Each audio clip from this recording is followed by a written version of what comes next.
Will ya.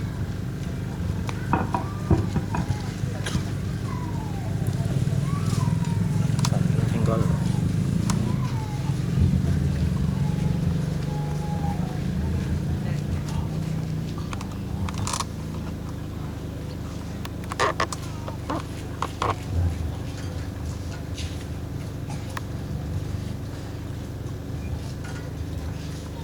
Assalamualaikum warahmatullahi wabarakatuh. Bismillahirrahmanirrahim. Alhamdulillahi rabbil alamin. Wa bihi nasta'inu ala umuri dunya waddin. Wassalatu wassalamu ala asyrafil mursalin sayyidina wa maulana wa syafi'ina wa uswatina wa habibina wa qurrati a'yunina Muhammadin sallallahu alaihi wasallam wa ala alihi wa sahbihi ila yaumil qiyamah. Rabbana atina min ladunka rahmah wa hayyi' lana min amrina rasyada. Hadratul muhtaramin, para alim ulama yang saya muliakan, Ibu Wakil Bupati, seluruh pejabat yang berkenan hadir,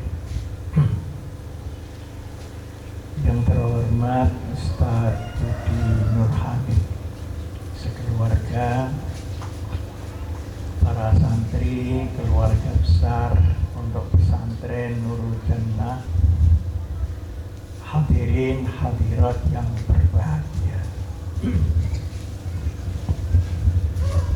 Alhamdulillah saya dapat hadir di sini untuk menghormati niat yang sangat mulia dari pesantren ini, bukan hanya pendidikan tapi juga pengembangan masyarakat, juga perjuangan ke-Indonesiaan. Memang ada beda antara sekolahan dan pesantren. Kalau sekolahan itu menyajikan ilmu pengetahuan, kalau pesantren itu membentuk kehidupan. Ilmu pengetahuan itu bagian dari kehidupan kita, bukan kehidupan kita yang menjadi bagian dari ilmu pengetahuan. Oleh karenanya di pesantren ini tidak hanya ada pengajaran, tapi juga ada pendidikan, juga ada pelatihan. Kenapa demikian? Karena ilmu pengetahuan itu baru merupakan makanan pikiran dan otak kita. Tapi yang makanan hati kita itu apa? Ketenangan, ketawakalan, kejujuran, keikhlasan. Itu tidak bisa diberesi dengan teks ilmu pengetahuan. Dia harus disatukan dengan amaliyah agama, bukan hanya ilmiah agama.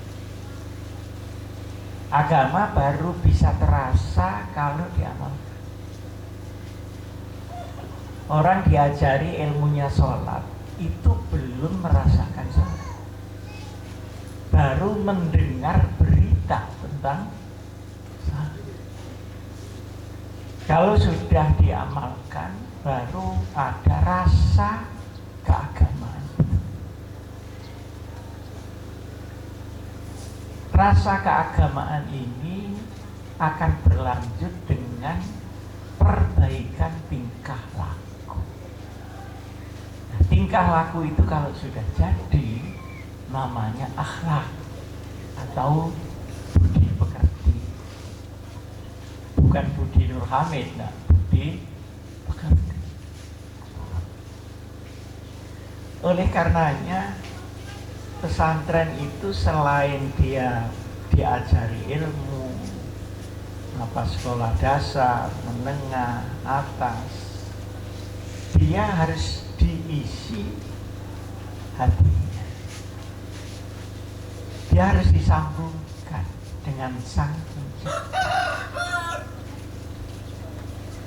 Hati yang terisi akan menjadi orang benar. Otak yang terisi akan menjadi orang pintar. Orang yang pintar dan benar itu namanya ulul albab. Nah, pendidikan kita yang dulu melahirkan orang benar, tapi kurang melahirkan orang pintar. Karena teknologinya rendah. Nah, sekarang melahirkan orang pintar, tapi tidak jelas dia itu benar atau tidak. Di mana fungsi ibadah dan agama itu? Fungsinya adalah untuk supaya anak yang mendapat ilmu bertanggung jawab terhadap ilmunya. Orang yang punya ilmu dan tanggung jawab itu ilmunya akan manfaat. Oleh karenanya anak-anak santri kita doakan ilmunya ini manfaat. Kapan ilmu manfaat? Kalau dia dikenalkan dengan rasa takut kepada Allah. Nah, itu yang membuat ilmunya menjadi akhirat. Ulama adalah seorang yang berilmu dan konsekuen dengan bunyi ilmu. Nah, konsekuen ini nggak ada bukunya. Itu adalah hidayah dari Allah Subhanahu wa Ta'ala. Jadi ulama itu kalau dibilang sholat sehari 5 kali, ya 5 kali betul. Nah, betulnya ini tidak ikut ilmu hukum. Betulnya ini adalah sambungnya hati dia dengan Allah Subhanahu wa Ta'ala. Nah, kita juga ngerti kalau sehari sholat 5 kali. Tapi kan masih banyak yang 5 hari sekali. Mungkin yang tersenyum itu pengalaman. Sudah dibilang kalau sholat itu harus jujur, pulang ganti sandal baru. Artinya apa? Dia belum bertanggung jawab terhadap kapan ilmu itu manfaat kalau bertanggung jawab. Sekalipun lulusan SMA, lulusan aliyah, tapi dia ilmunya didukung oleh hatinya, maka dia akan berkembang dan manfaat di masyarakat. Sambil jalan dia akan ditambah ilmunya. Di dalam hadis Rasulullah Shallallahu Alaihi Wasallam, man alima amila ilman allamahullah. Barang siapa punya ilmu langsung diamalkan, amal kemudian dicari landasan ilmunya, begitu bolak-balik, maka Allah akan hadir di hati orang itu untuk mengajar sendiri. Bukan hanya mengajar ilmu, tapi mengajar apa saja yang dia tidak tahu.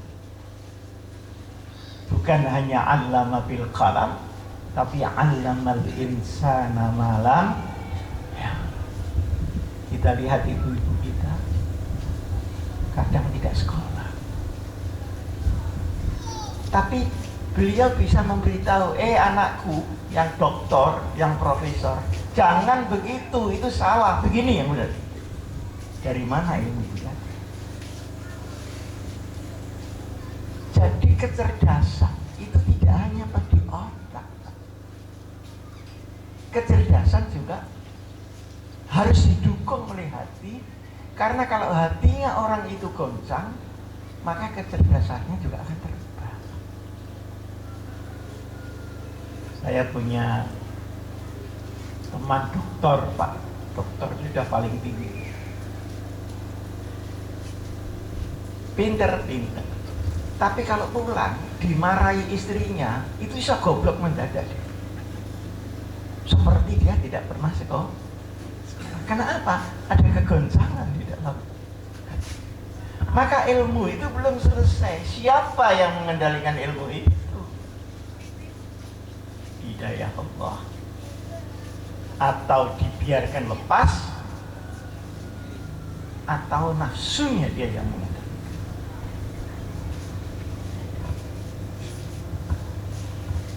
Nah, kalau nafsunya yang mengendalikan, maka ilmu itu jadi berbahaya, Pak. Karena dipakai yang enggak. Menurut Bapak-bapak, negeri kita ini sudah lancar apa masih ruwet? Menurut saya masih ruwet. Ruwetnya karena apa? Apa kurang orang pintar? Apa kurang orang benar? Yang merusak hutan itu bukan orang hutan loh, Pak, tapi ahli kehutanan yang nafsunya tidak terkendali, menggunakan ilmunya nongkrong di Jakarta saja. Perhatikan ini baik-baik. Maka ilmu belum segalanya. Nah, pesantren ingin menggabungkan itu supaya ada ilmu, ada akhlak. Maka harus ada kiainya. Untuk apa kiainya? Untuk dilihat sehari-harinya bagaimana, sholatnya bagaimana, kesederhanaan hidup bagaimana, dan sebagainya. Harus ada contoh yang menjadi idola. Nah, kalau tidak, maka ilmu hanya menjadi berita, ilmu pengetahuan, bukan cahaya kehidupan. Maka kita harus bantu ini Nurul Jannah. Kita harus bantu. Kalau untuk kiainya, ustadznya, Ustadz Budi, cukup 3 aja modalnya. 1, modal doa. Doakanlah agar dirinya sendiri mampu membawa amanat keilmuan ini. Terus berdoa agar orang-orang yang sesungguhnya bisa membantu. Dan itu harus dengan doa, supaya hati orang yang membantu terketuk di situ. Yang kedua, mengajar tidak henti. Yang ketiga, istiqomah. Dia tidak belok-belok. Sekali menetapkan saya berada di pesantren, saya akan tunggui seumur hidup. Ini istiqomah.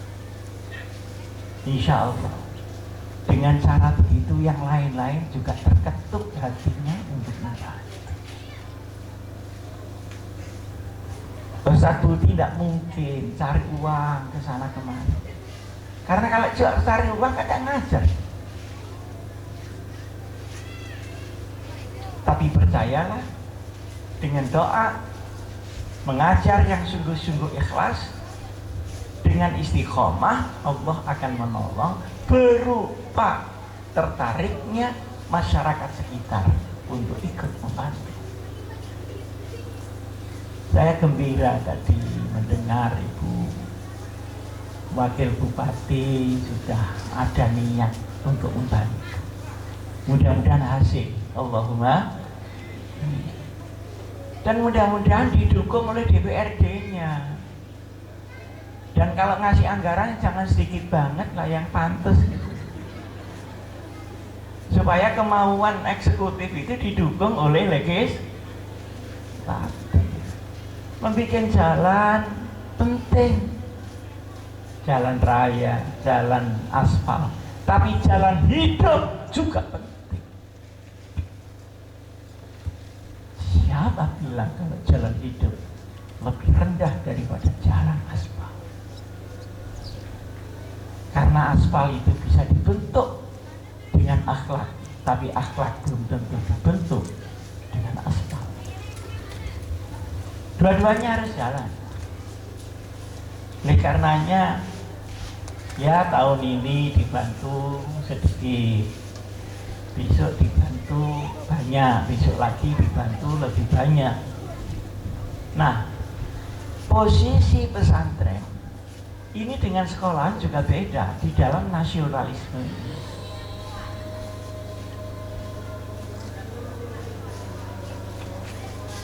Ini azan ya? Hah?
Para bapak ibu sekalian, pesantren didirikan oleh ulama pembela Indonesia.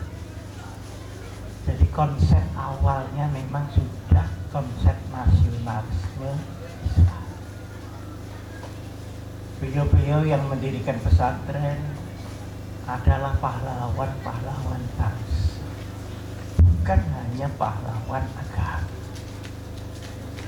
Dan itu kemudian diturunkan di dalam bentuk kurikulum pesantren.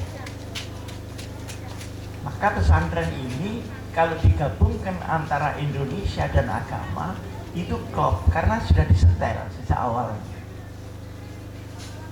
Bagaimana membela negara, bagaimana membela agama, dan bagaimana agama dilindungi oleh negara. Tapi bagaimana juga negara ini disemangati oleh akhlak agama. Dan itu kurikulumnya sudah ada. Baik di bidang ilmu agama, ilmu alat, ilmu wiridan, ilmu sholawat dan sebagainya. Sehingga akan lahir orang-orang yang membela agama dan negaranya sekaligus. Nah, belakangan ini semenjak tahun 2000 itu banyak pikiran-pikiran luar negeri yang masuk, yang pikiran agama ini tidak cocok keindonesiaannya dengan ulama yang menjadi pahlawan nasional. Kenapa? Karena selain membawa agama juga dikendalikan politik daripada negara di mana agama itu masuk. Ini mulai tahun 2000. Oleh karenanya, maka yang orisinil seperti ini dia harus didukung supaya tidak kecampuran dengan pikiran-pikiran agama yang dihadapkan kepada negara dan pikiran-pikiran negara yang dihadapkan kepada agama, sehingga agamanya lemah dan negaranya kacau karena pemikiran keagamaan yang tidak Indonesiawi. Nah, ini sudah berjalan 15 tahun, tapi insya Allah untuk Natuna ini saya berharap agar pesantrennya dan pemerintahnya, karena pada posisi terdepan dari NKRI, maka kedua-duanya harus membela negara Kesatuan Republik Indonesia. Dan untuk menjamin pesantren ini membela Republik, satu, diselamatkan kurikulumnya supaya jangan ada kurikulum penentangan terhadap negara. Yang kedua, negara sendiri bagaimana melindungi daripada pertemuan-pertemuan pesantren. Sebab sekarang ini banyak dari luar negeri yang menawarkan bantuan, asal pikiran keagamaannya ikut dia. Maka terjadilah kekerasan, terjadilah radikalisme tadi yang disebutkan. Bahkan terjadilah terorisme yang berwatak agama, sehingga agama yang seharusnya membangun negara menjadi problem untuk negara itu sendiri. Lalu insya Allah asal para santri, para kiai dan pemerintahnya ini bersama-sama mengatasi penyakit-penyakit yang masuk di Indonesia, insya Allah bisa diatasi. Mulai narkoba, LGBT, kebebasan seks. Sekarang pengaruh itu sudah tidak lagi anak-anak kita harus mencari, karena pengaruh maksiat itu sudah masuk di handphonenya anak-anak masing-masing. Mereka kerusakan ini sudah menjemput anak-anak kita. Sesuatu yang benar-benar harus menjadi perhatian untuk orang-orang itu. Saya sendiri di rumah ada pesantren, bingung saya. Anak-anak santri ini saya perbolehkan pegang HP apa tidak? diperbolehkan pegang HP, apalagi HP-nya itu bagus, sudah gambarnya tidak terbaru. Gambar saya kan banyak di YouTube itu, tapi di sini gambar saya, di bawah sudah gambarnya orang tidak pakai pakaian. Campur aduk tidak karu-karuan, sehingga mengacaukan jalan pikiran anak-anak. Tapi kalau sama sekali dipotong, ya mereka mesti keberatan. Karena apa? Karena tidak tahu komunikasi. Akhirnya saya akali, semua kamar-kamar saya sediakan HP yang murah itu, yang nggak bisa ke internet. Kalau mau ketemu nyambang SMS ke ibunya kan boleh. Khusus untuk yang internet dan sebagainya disediakan kantor tersendiri supaya melalui laptop yang sudah dikontrol oleh pesantren. Karena pesantren saya yang di Jakarta itu seluruhnya santrinya anak yang sudah hafal Quran 30 juz. Bukan juz 30 juz. Jadi kalau belum hafal, belum bisa masuk, silahkan di pesantren saya yang di mana. Nah, hafalan Quran itu dia akan luntur ketika selalu melihat kemaksiatan. Baik pengaruh-pengaruh rohani maupun pengaruh-pengaruh jasmani berupa makanan yang tidak halal dan sebagainya dan sebagainya. Semoga Allah Subhanahu wa taala melindungi kita sekalian dan melindungi anak-anak kita. Kita sudah umur 100 tahun semenjak pesantren berdiri pada waktu ulama terdahulu. Sekarang sudah masuk abad yang baru, berarti masuk kepada generasi dan penduduk yang baru, dengan pikiran yang baru dan lifestyle yang baru. Maka diperlukan ijtihad yang sesungguh-sungguhnya untuk menyelamatkan generasi kita dan mengembangkannya. Saya yakin kalau ini terus dikembangkan, bukan tidak mungkin kalau dari Pulau Natuna ini akan lahir anak-anak yang cerdas dan berakhlak serta pembela agama, pembela negara. Aqulu qauli hadza wa astaghfirullah wa lakum wallahul muwaffiq ila aqwamit thariq. Wassalamu alaikum warahmatullahi wabarakatuh.